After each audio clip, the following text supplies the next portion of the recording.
શ્રી માનસી ગંગાની બેઠક છે।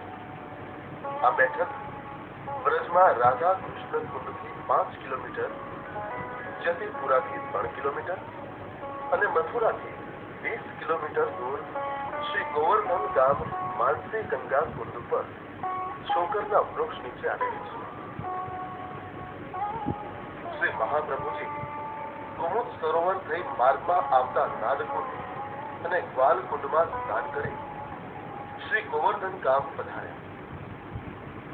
શ્રી ગોવર્ધન ગામ શ્રી ગિરિરાજજીની તળેટીમાં આવેલું છે, તેથી તેનું નામ ગોવર્ધન પડ્યું છે। કુમુદ સરોવરથી શ્રી ગિરિરાજજીના દર્શનનો પ્રારંભ થાય છે। અહીં માનસી ગંગા આવેલી છે। પ્રભુએ જ્યારે અનેક અસુરોનો સંહાર કર્યો ત્યારે વસ્ત્રાસુર નામના એક અસુરને પણ હણ્યો હતો। તે અસુર વાછરડાનું રૂપ લઈને આવેલો। તેને હણવાથી ગ્વાલબાલાઓએ કહ્યું, તમે વાછરડાની હત્યા કરી હોવાથી બહુ મોટું પાપ લાગ્યું છે। ગૌ હત્યાના પાપનું નિવારણ માત્ર ગંગા સ્નાનથી જ થઈ શકે। તેથી પ્રભુએ દૂર ગંગાજી સુધી જવાને બદલે પોતાના મનમાંથી ત્યાં જ ગંગાજીને પ્રગટ કર્યા। તેથી તે માનસી ગંગા કહેવાયા।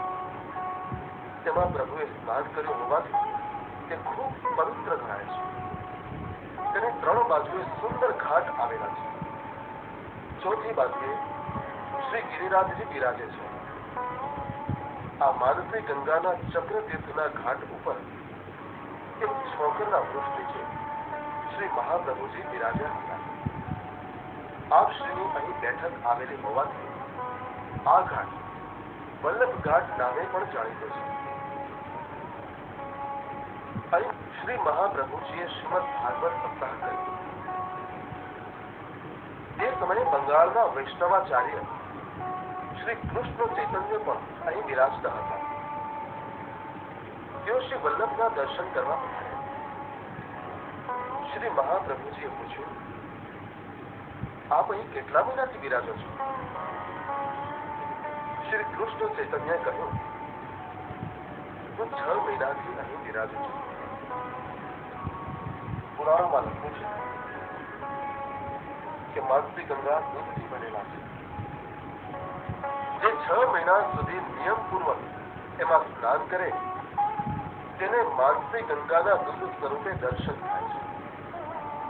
મને સ્વપ્નમાં આદિ દૈવિક સ્વરૂપ શ્રી માનસી ગંગાએ આજ્ઞા કરી છે કે શ્રી મહાપ્રભુજી અહીં પધારશે ત્યારે તમારો મનોરથ પૂર્ણ કરશે।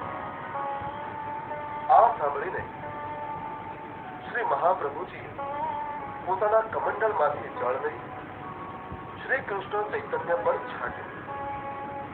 આથી સૌને દિવ્ય દ્રષ્ટિ પ્રાપ્ત થઈ અને સૌએ માનસી ગંગાના આદિદૈવિક દૂધમય સ્વરૂપના દર્શન કર્યા।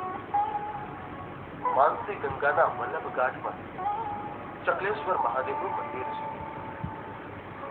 તેની બાજુમાં છોકરના વૃક્ષ નીચે શ્રી મહાપ્રભુજીની બેઠક છે। આપણે શ્રી મહાપ્રભુજીના આ બેઠકજીને ભાવથી દંડવત કરી ચારિત્રણ સ્પર્શનો લાવો લઈએ।